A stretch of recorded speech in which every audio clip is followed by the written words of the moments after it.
शांति। पहले हम शिव परमात्मा की याद में बैठेंगे। मन की गति को बिल्कुल शांत कर लें। मैं एक शुद्ध आत्मा हूं। मेरा शुद्धता का प्रकाश इस पूरे शरीर में फैला हुआ है। मैं आत्मा अब इस प्रकाश को समेटकर, इस एनर्जी को समेटकर मस्तक के बीच समा रही हूं और यह शरीर बिल्कुल ढीला पड़ता जा रहा है। सारी एनर्जी मस्तक के बीच। इस देह को भूल जाएं। स्वयं को आत्म रूप में देखें। मैं आत्मा इन कानों के द्वारा शिव बाबा के महावाक्य सुनती हूं।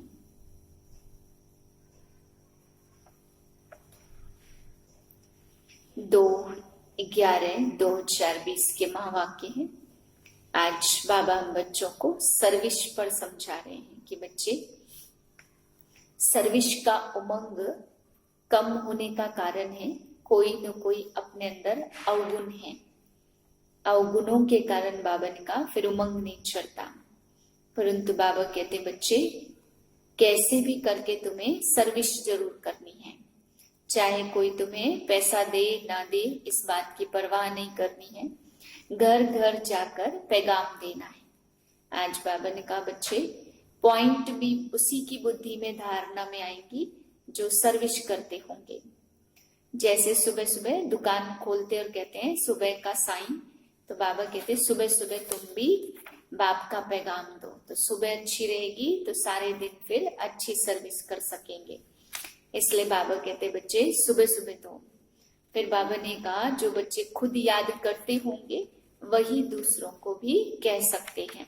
अगर खुद ही याद नहीं करते तो दूसरों को भी करा न सके। फिर बाबा कहते तुम अपने बाह पे लिख दो कि पतित पावन बाप आकर के कहते हैं कि मुझे याद करो तो तुम्हारे विकर्म विनाश होंगे। तुम मुझ पतित पावन को याद करने से पावन बन जाएंगे। बाबा कहते बच्चे, अगर इतना भी तुमने परिचय दे दिया, इतना भी किसी को सुना दिया, तो तुम्हें रहम दिल और कल्याणकारी कहेंगे। क्योंकि बाप का परिचय दे देना ये सबसे बड़ा सबका कल्याण करना है। तो बाबा ने कहा बच्चे, ये तुम्हें ध्यान रखना है, कैसे न कैसे सब तक पैगाम पहुंचाना है।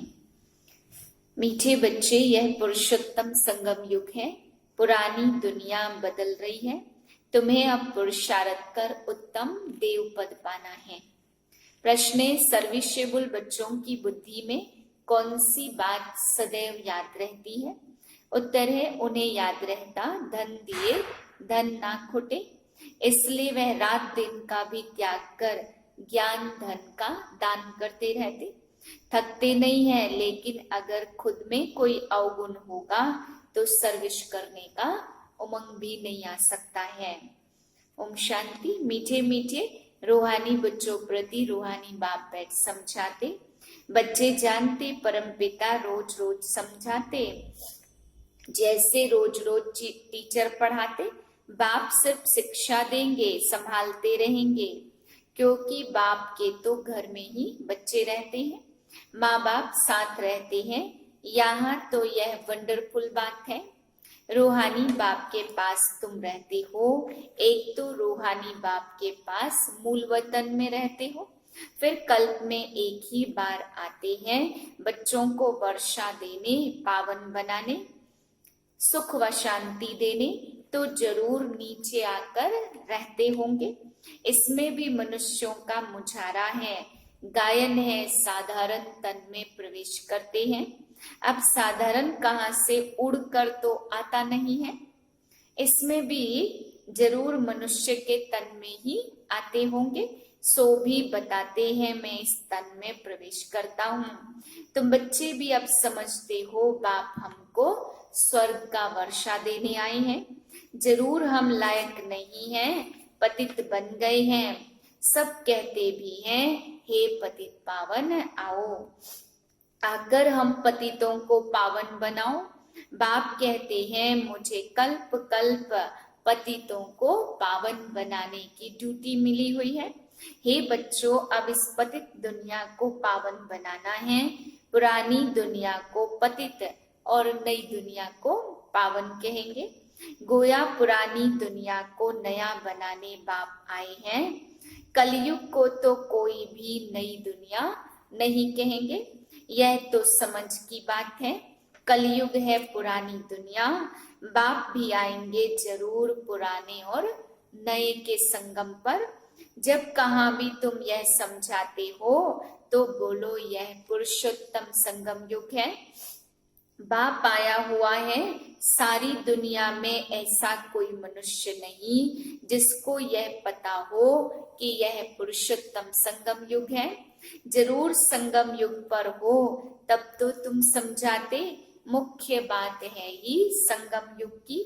मनुष्य कैसे समझे कि लक्ष्मी नारायण सतयुगी दुनिया के मालिक थे, तो उनके ऊपर जरूर यह अक्षर डालना चाहिए, पुरुषोत्तम संगम युग।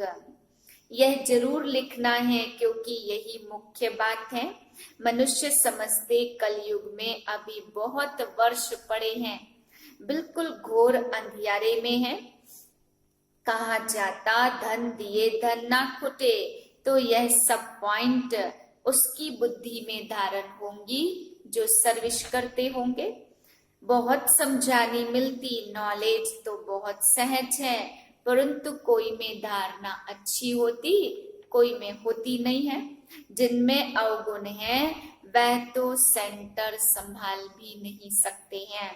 तो बाप बच्चों को समझाते, प्रदर्शनी में भी सीधे सीधे अक्षर देने चाहिए। पुरुषोत्तम संगम युग तो मुख्य समझाना चाहिए। ड्रामा में नूद है, महाभारत लड़ाई। संगम युग को कम से कम 100 वर्ष तो चाहिए ना। अभी सारी दुनिया नई बननी है। न्यू दिल्ली बनने में कितना वर्ष लगा? तुम जानते हो, भारत नई दुनिया बननी है, फिर पुरानी खलास हो जाएगी। कुछ तो रहती है ना, प्रलय तो होती नहीं है। यह सब बातें तुम्हारी बुद्धि में है। अभी है संगम युग। तुम पुकारते हो, हे पतित पावन आओ। गीता संगम पर ही गाई हुई है। जबकि विनाश हुआ था, बाप ने राजयोग सिखाया था, तो राजाई स्थापन हुई थी, फिर जरूर होगी। यह सब रूहानी बाप समझाते। चलो इस तन में ना आए और कोई में भी आए, समझानी तो बाप की ही है ना। हम इनका तो नाम लेते नहीं है, हम तो सिर्फ बतलाते। बाप कहते मुझे याद करो, तो तुम पावन बनकर मेरे पास चले आएंगे। कितना सहज है, सिर्फ मुझे याद करो और 84 के चक्र का ज्ञान बुद्धि में हो। जो धारणा करेगा वह चक्रवर्ती राजा बनेगा। यह मैसेज तो सब धर्म वालों के लिए है। घर तो सबको जाना है, हम भी घर का ही रास्ता बताते हैं। पादरी आदि कोई भी हो, तुम उनको बाप का संदेश दे सकते हो। तुमको खुशी का बहुत पारा चढ़ना चाहिए। परमपिता कहते, मामेकम याद करो तो तुम्हारे विकर्म विनाश होंगे। सबको यही याद कराओ, बाप का पैगाम सुनाना ही नंबर 1 सर्विस है। गीता का युग भी अब है। बाप आए हैं, इसलिए वही चित्र शुरू में रखना चाहिए। जो समझते हैं हम बाप का पैगाम दे सकते हैं, तो तैयार रहना चाहिए। दिल में आना चाहिए कि हम भी अंधों की लाठी बने। यह पैगाम तो कोई भी दे सकते हो। बीके का नाम सुनकर ही डरते हैं। बोलो, हम सिर्फ बाप का पैगाम देते हैं। परमपिता परमात्मा कहते, मुझे याद करो। हम किसकी भी ग्लानि नहीं करते हैं। बाप कहते मामेकम याद करो, मैं ऊंचते ऊंच पतित पावन हूँ, मुझे याद करने से तुम्हारे पाप कर्म विनाश होंगे। यह नोट करो, यह बहुत काम की चीज है। हाथ व बाह पर अक्षर लिखाते हैं ना, तो यह भी लिख दो। इतना सिर्फ बताया तो रहम दिल कल्याणकारी बने। अपने से प्रण करना है, सर्विस जरूर करनी है, घर घर में पैगाम देना है, पैसा कोई दे न दे। बोलो बाप तो है ही गरीब निवास, हमारा फर्ज है घर घर में पैगाम देना। यह बाप दादा इनसे वर्षा मिलता है, 84 जन्म यह लेंगे, इनका यह अंतिम जन्म है। हम ब्राह्मण हैं, सो फिर देवता बनेंगे। ब्रह्मा भी ब्राह्मण है, प्रजापिता ब्रह्मा अकेला तो नहीं होगा ना, जरूर ब्राह्मण वंशावली भी होगी। ब्रह्मा सो विष्णु देवता, ब्राह्मण है चोटी, वही देवता क्षत्रिय वैश्य शूद्र बनते हैं। कोई जरूर निकलेंगे जो तुम्हारी बातों को समझेंगे। पुरुष भी सर्विस कर सकते, सवेरे उठकर जब दुकान खोलते तो मनुष्य कहते सुबह का साईं। तुम भी सवेरे सवेरे जाकर बाप का पैगाम सुनाओ। यह बैज भी बनाना बहुत सहज है। आजकल कारखानों में माताएं भी बैठकर काम करती हैं। तुम बच्चों को रात दिन सर्विस में लग जाना चाहिए, नींद हराम कर देनी चाहिए। बाप का परिचय मिलने से मनुष्य धन के बन जाते। तुम किसको भी पैगाम दे सकते हो, तुम्हारा ज्ञान तो बहुत ऊंचा है। बोलो हम तो एक को याद करते हैं, क्राइस्ट की आत्मा भी उनका बच्चा थी। आत्माएं तो सब उनके बच्चे हैं। वही गॉड फादर कहते कि और कोई भी देहधारी को याद मत करो, तुम अपने को आत्मा समझो और मामेकम याद करो तो मेरे पास आ जाएंगे। मनुष्य पुरुषार्थ करते ही है घर जाने के लिए, परंतु जाता कोई भी नहीं है। देखा जाता बच्चे अभी बहुत ठंडे हैं, इतनी मेहनत पहुंचती नहीं है, बहाना करते रहते हैं। इसमें बहुत सहन भी करना पड़ता। धर्म स्थापकों को कितना सहन करना पड़ता था। क्राइस्ट के लिए भी कहते उनको क्रॉस पर चढ़ाया। तुम्हारा काम है सबको संदेश देना। उसके लिए बाप युक्ति बताते रहते। कोई सर्विस नहीं करते हैं तो बाबा समझते हैं इनमें धारणा नहीं है। बाप राय देते कैसे भी करके पैगाम दो, ट्रेन में भी तुम पैगाम दो। तुम जानते हो हम स्वर्ग में जाते हैं, कोई शांति धाम में भी जाएंगे, रास्ता तो तुम ही बता सकते हो। तुम ब्राह्मणों को ही जाना चाहिए, है तो बहुत, ब्राह्मणों को कहाँ तो रखेंगे ना। ब्राह्मण देवता क्षत्रिय प्रजापिता ब्रह्मा की औलाद तो जरूर होंगे। बोलो तुम भी ब्राह्मण, हम भी अपने को ब्राह्मण कहलाते। अब बताओ तुम्हारा धर्म स्थापन करने वाला कौन है। ब्रह्मा के सिवाय कोई का नाम नहीं लेंगे। तुम ट्रायल कर देखो, ब्राह्मणों के भी बहुत बड़े बड़े कुल होते हैं। ब्राह्मण पुजारी तो ढेर हैं, अजमेर में ढेर बच्चे जाते, कभी कोई ने समाचार नहीं दिया कि हम ब्राह्मणों से मिले। उनसे पूछा तुम्हारा धर्म स्थापन करने वाला कौन। ब्राह्मण धर्म किसने स्थापन किया, तुमको तो मालूम है सच्चे ब्राह्मण कौन है। तुम बहुतों का कल्याण कर सकते हो। यात्राओं पर भक्त भी जाते। यह चित्र तो बहुत अच्छा है लक्ष्मी नारायण का। तुमको मालूम है जगदम्बा कौन, लक्ष्मी कौन है। तो ऐसे ऐसे तुम नौकरों भिलनियों आदि को भी समझा सकते हो। तुम्हारे बिगर जो कोई है नहीं जो उन्हों को सुनाए। बहुत रहम दिल बनना है, बोलो तुम पावन बन पावन दुनिया में जा सकते हो। अपने को आत्मा समझो और शिव बाबा को याद करो। बहुत रहम दिल बनना है, शौक होना चाहिए किसको भी रास्ता बताएं। जो खुद याद करते होंगे वह दूसरों को याद कराने का पुरुषार्थ करेंगे। बाप तो नहीं जाकर बात करेंगे, यह तो तुम बच्चों का काम है। गरीबों का भी कल्याण करना है, बेचारे बहुत सुखी हो जाएंगे। थोड़ा याद करने से प्रजा में भी आ जाए वह भी अच्छा है। यह धर्म बहुत सुख देने वाला है। दिन प्रतिदिन तुम्हारा आवाज जोर से निकलेगा।